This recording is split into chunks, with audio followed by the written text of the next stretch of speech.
Organic evolution या evolution of life इस video में हम लोग देखेंगे। मैंने उन्हीं सारे टॉपिक या उन्हीं सारे क्वेश्चंस को कंसीडर किया है इस वीडियो में, जो कि एग्जामिनेशन में बार बार आते रहते हैं। सबसे पहले एक क्वेश्चन देखते हैं, which is the oldest organism on earth. So answer is blue green algae. Blue green algae कैसे होगा, आगे हम लोग इस चीज़ को समझेंगे। लेकिन यहाँ पर दो क्वेश्चन इंपॉर्टेंट है। ब्लू ग्रीन एल्गी को ऑल्सो हम लोग साइनोबैक्टीरिया कहते हैं। ये क्वेश्चन कई बार पूछा गया है कि साइनोबैक्टीरिया को क्या कहते हैं, ब्लू ग्रीन एल्गी कहते हैं, या ब्लू ग्रीन एल्गी को हम लोग साइनोबैक्टीरिया कहते हैं। इवोल्यूशन ऑफ लाइफ और ऑर्गेनिक इवोल्यूशन, क्योंकि जो लाइफ है वो ऑर्गेनिक मैटर है, इसलिए ऑर्गेनिक इवोल्यूशन भी इसको कहते हैं। हम लोग अर्थ से ही स्टार्ट करते हैं, अर्थ के पीछे नहीं जाएंगे कि कब बिग बैंग हुआ। अर्थ का फॉर्मेशन जो होता है 4.6 बिलियन ईयर अगो माना जाता है, और इस अर्थ पर लाइफ का जो इमर्जेंस है वो 2 बिलियन ईयर अगो माना जाता है। और ये जो ब्लू ग्रीन एल्गी के फॉर्म में इमर्ज्ड हुआ था लाइफ 2 बिलियन ईयर अगो अर्थ पर।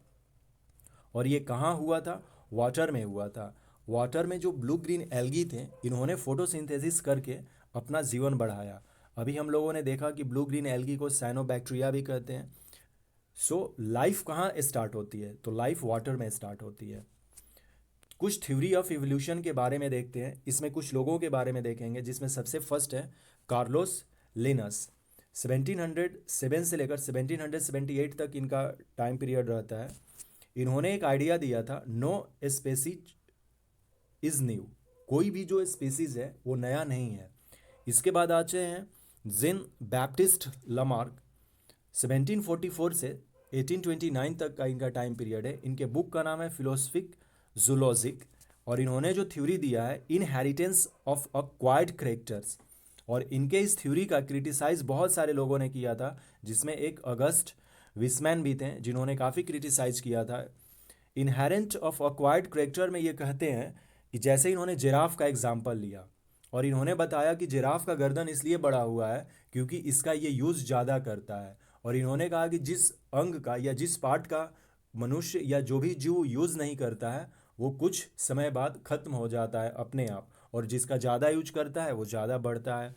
इसकी काफ़ी क्रिटिसिज्म हुई थी। फिर आते हैं चार्ल्स डार्विन।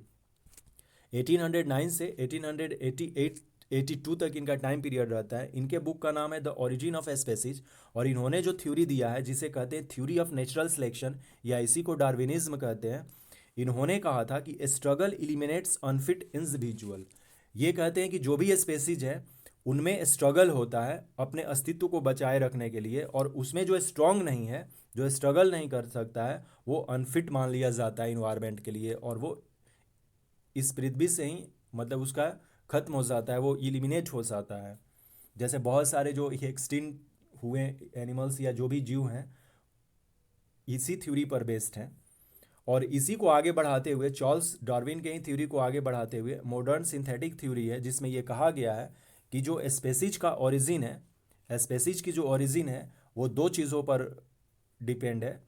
एक है interaction of genetic variation and natural selection. और नेचुरल सिलेक्शन ही जो है वो theory of natural selection Darwin का ही है। एक क्वेश्चन देखते हैं, mutation theory of evolution was enunciated by. So answer is Hugo de Vries. Hugo de Vries ने म्यूटेशन थ्योरी दिया था एवोल्यूशन का। इसके बाद हम लोग देखेंगे कि कैसे चीज़ें इवॉल्व होती है 2 बिलियन ईयर टाइम में। यहाँ से स्टार्ट होती है ब्लू ग्रीन एल्गी से, आगे हम लोग देखेंगे इसको।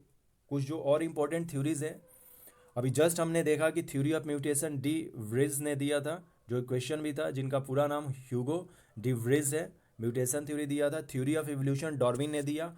Once in one enzyme hypothesis Beadle and Tatum ने दिया। Operon concept Jacob and Monod ने दिया है।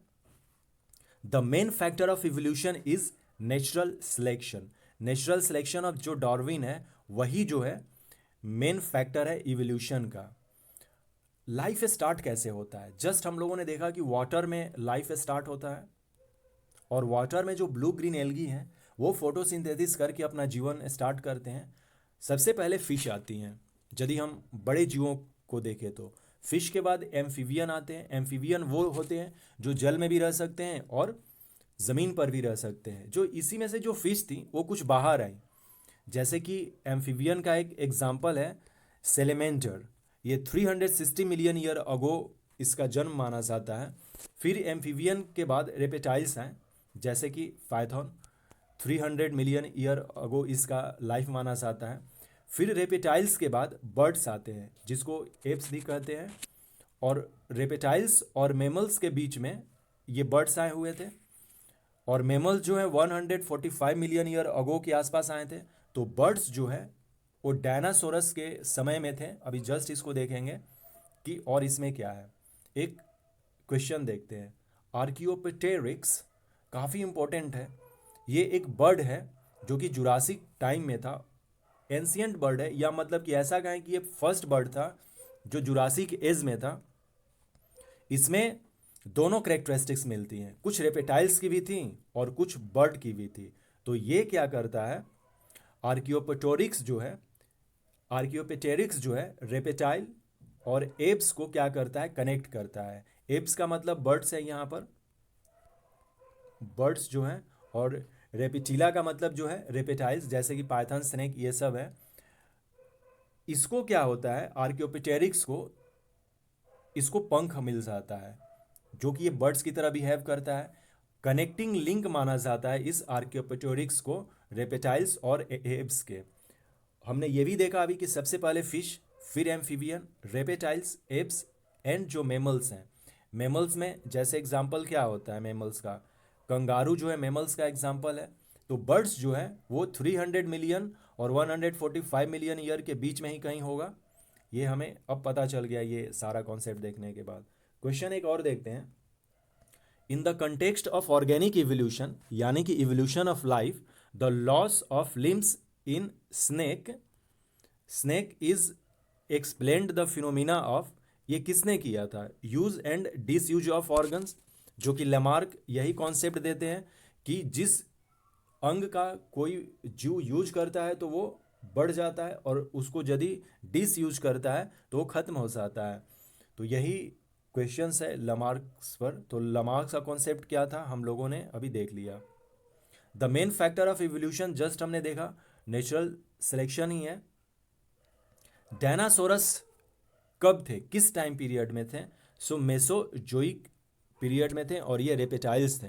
और मेसोजोइक जो पीरियड्स हैं वो, Mesozoic era is the age of dinosaur and lasted almost 180 million year from approximately 250 to 65 million year ago. This era includes three well known periods called Triassic, Jurassic and Cretaceous.